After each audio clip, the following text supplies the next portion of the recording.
Пола село Мренова. Баба Василка ја пигна кејнцата коно во граблата и почна да ја тргачне из големите игли за да се исчисти од скалунките.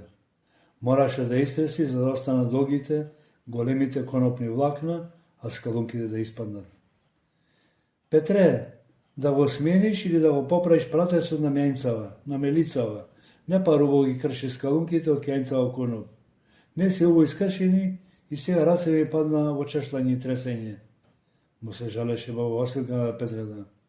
А пак тој беше седнат во тремот пред вурната на трупалникот и редеше некои штичиште една до една и кој знае дали воопшто слушаше баба Василка што се кажуваат. Ги поднареди штиците, му се испули, го испружи по казалецот колениот крај на редот и почна. Бир, ик, уч, дор, вешт, ал, једи, секис, докус, он. Бабо, што кажува дедо Петре, што мавта со прстом кон штиците, ништо не го разбрав и велам на баба. Еми, број по турски, ги број штиците. Те прави бадамче за Максим Андрески, ама остаренеи заборава. До сега 5 пати ги преброат и сите штици. Ами, оти по турски.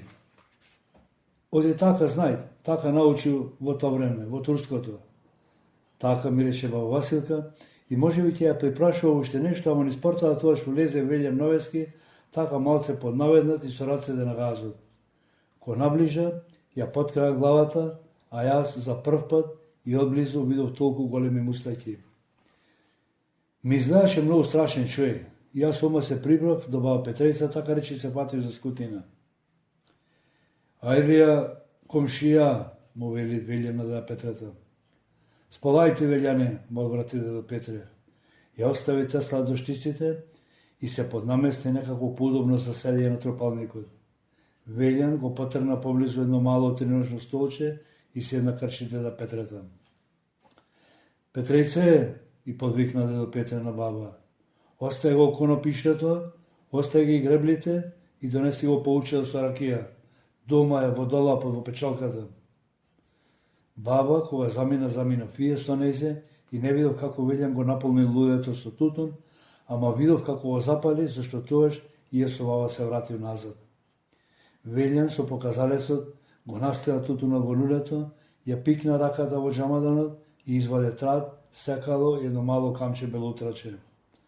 Очите ми се вперија во неговите раце во очекување да видам што ќе направи со тие предмети. Откина едно мало делче од тратот, го разгласи, го зеде камчето белутрак и така речи го залепи со тратот едно заедно. Во десната рака го имаше секалото и со две чукнување на каменот во тратот веќе имаше иска и тој се зажари. Велјан го одвои камчето и после неколку дунувања во тратот, за да се разгори, го пикна во лулето и веќе тутуно зачади. До мајката, Петре, не седнуваш да одмориш, само чукаш до мајката, само нешто работиш, му вели Велјан на Петреда.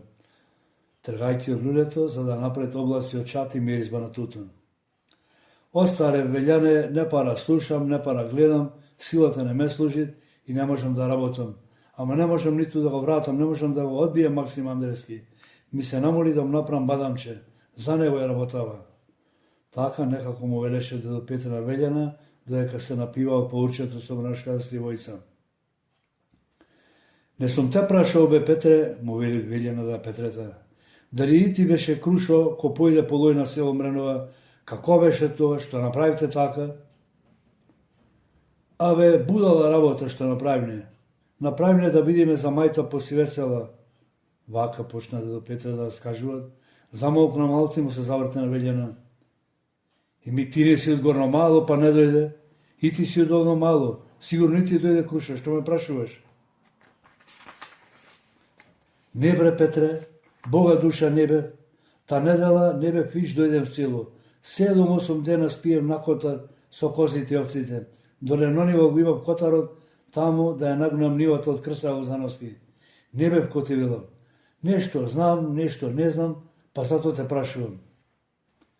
Знам дека беше во српското, до мајката, кој дојде од Србишта, да кој рекол дека се укинува општината во Џван и од сега Мренова ќе биде посред Крушевски. Дедо Петре ја подизваде шубарата, ја почеша главата и пак ја кладе, ама некако ја поднавали, не на таа страна и продолжи. Бевме во мејаната на сред село прособрани коџа луѓе внатре, кој влезе Василе Пепо Пандуров со патница. А па продавач беше Мито Поповски.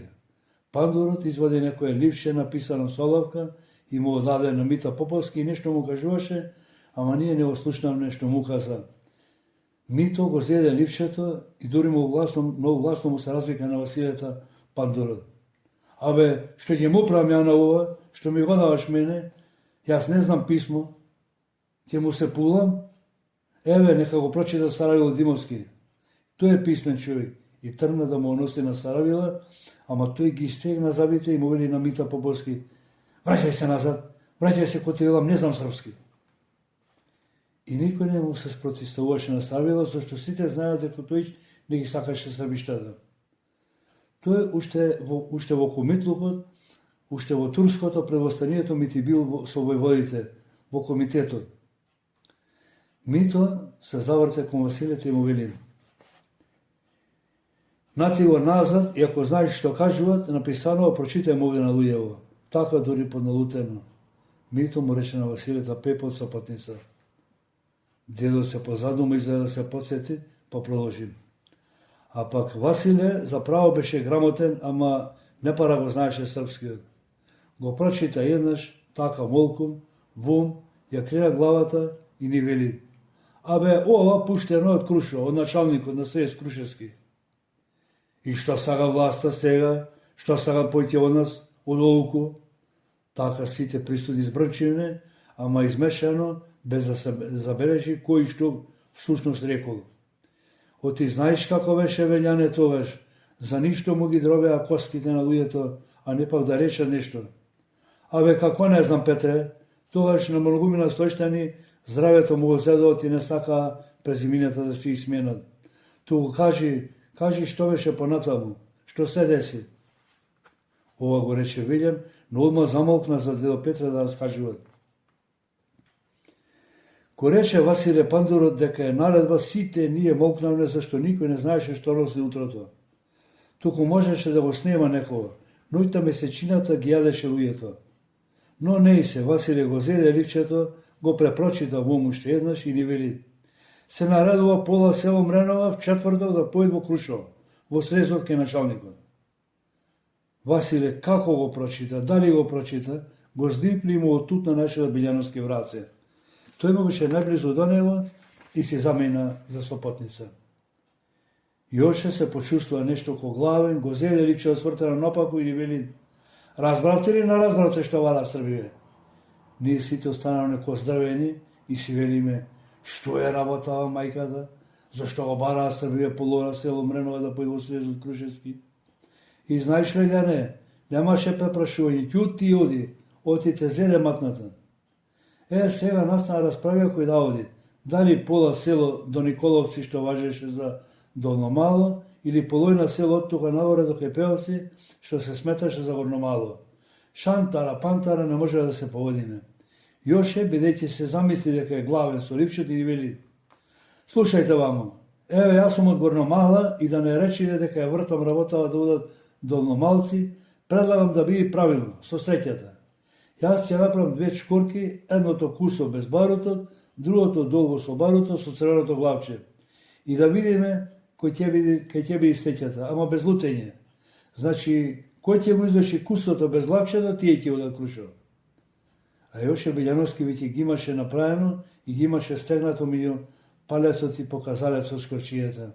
Ги подкрила раце префатени на содруга, чекајќи да дојдат тргачите. Мирче од Горно Мало и Цветан од Долно Мало. Јоше му ги истопори шкорките некако предност на Цветана, а па овој, за да не го претеши Мирче, брзо извлече едната. Гледат, нема главче, куца. Бати Стопанката, толку ли би укасмето нас Долномалци. Ете, ние ќе одиме, промормора Цветан. Нема лутење, рече Јоше, така се договоривме. И бидејќи сите мислеа дека тоа е исправно и дека е до среќата, никој не му рече Јошета да ги покажат и другото, долгото чкорче. Никој не приметивме дека Јоше после извикувањето на првото неприметно, другото само го отпуштил на земја и го подгазил со опинокот. Па почна мобетот да го насочува кон късметот на долномалци. Ова Јоше отпосле ми го кажа, ба си му да маздакот. Така не насамарил нас долномалци да клапаме до крушо. Тој на двете чкорчина беше им ги скратил лавчината и испадна кој да го извлечеше Цветан, тоа ќе беше по кусото. Матра пас чуе беше Јоше Петре, рече Васили и замолкна за продолжи до Петре. Беше како беше, ние се рековне, мора да одиме. Оти не знаеме што е работа со срезово крушо, што е наредбава. Јоше му даде липчето на Цветана да го носи тинево крушо, а Цветан го здипли и го пикна пазумарка. Во четвртокот, после вторите петли, кога ралиците на небото беа над Поленка, се собравне полој на село возрастни мажи од Долномало кај црквана. И со фенерите врат се трнавне подкрај, преку трупа, преку топилишта, преку каулјерица, за да излезиме жван што побрзо. Падни, стани, темница, жгураме така. Поминавме со потница, никој не виде, оти се уште беше темница, не беше обзорено. Ко се раздени убо пред радо, кој ќе видиме, што ќе видиме, цела војска народ. Ели ден фазла Адам мреножани, повеќе од 50 мажи мреножани. Покрај Синоро растојце и кочи се излевавне на Дострилечко и веќе навлеговне во Крушевско. Арно ама некој беше му кажа на срвиште да окрушо, дека една сурија мажи се движит кон градот. Цветан оди напред, ние по него. Пред влезо во крушо, беа фатиле пусија джандарите српски и не заобиколија со пушките вперени во нас. Ба си му номот. Стојте бре, разбираш, му вели Цветан на джандарите. Стојте, што ја правите со пушките? Ние идиме кај вас. Шта хочете? Праша еден со капатаров сепеа на глата. Што вели бе Цветане овој? Го прашуваме, а тој се врти кон нас и вели, од кај знам што вели? Разбираш? Арно ама со ними имаше едно кодошиште крушо, од нашите го викнале за да се разбираме преку него. Тој ни вели, кој сте бре вие, од кај сте? Цвето му одговори, селани мреножени, мреновасне. Еми, што барате овде во крушо? Ме праша тој преведувач од кодошот крушевски. Цвето му вели, ние не бараме, разбираш, вие не барате нас, да дојдеме овде денеска. А пак тие джандариша српски крв од очите му излеват и само ги вртат пушките во нас и мисли само да му дајте ишаре тој големиот, сите месо ќе не направат. Ние стоиме кон мраморци здрвени и не знаеме што е работава. Цветан некако беше посмирен и сите чекаме на него. Нешто му кажа тој големиот на кодоша, тој ни вели, кој ви реше да дојдете овде бе? Началникот на срезот Крушевски, тој со послуче не повика денеска да дојдеме крушо, му вели Цветан. И го изваде книжето така на здипляно и му го подаде на големиот. Тој го прочита, се очакари и ни вели, абе, ви сте луди, абе ви, јесте ли стварно луди? И Кодошот ома се смеша. Човекот ве прашува дали сте будали, дали сте вистина будали. Не бре, му вели Цветан, а и ние се придруживме и велиме, не бре, господине, ич не сме будали, ама ни ватил камен нозете. И откако го разгледа написаното и си помоветија нешто на српски, Кодошот дојде поблизу до нас и не прашуваат. Кој го прочита ова од началникот? Ние сите заеднички му велиме, дојде пандурот Василе Пепо во Мренова, во Мјаната, ни каза што пишувал и се замина. И што ви каза бе? Праша тој Крушевецот. Еми, дека имало наредба, пола село Мренова, вчера дојде во срезот Крушевски, ке началникот. Ете, то ни каза, му велиме. Ха, зина да се смеат и главниот и Кодошот, ама и жандарите се смеа, ако ништо не разбраа. Се истопори тој преведувачот пред нас и ни вели, или пандурот не убаво прочитал, или па вие толку сте разбрале. Овде пишуваат да дојде пољак село Мренова, а не пола село Мренова. Сега сите стоите тука, нека излезе само пољакот. Сите се подкасавме, Цветан се налути, ја изваде капата и ја тресна од земја извикувајќи. Бати, стопанката, бати, како можеше. Што е сега работа? Прашаат тие власта. Ние сите што сме овде пола село сме од Долномало, а пољак во Мреношке од Горномало. И не е тука, рече Цветан. Се погледнаа големите и ни велат. Сега сите назад. И утре да дојде само пољакот од Мренове. Ете, така беше Валјане, ме праша, ти казав да си знаеш и ти. Ама да знаете детево, внуков, цело време што се чакали во нас, покажувајќи на мене, завршите до Петре.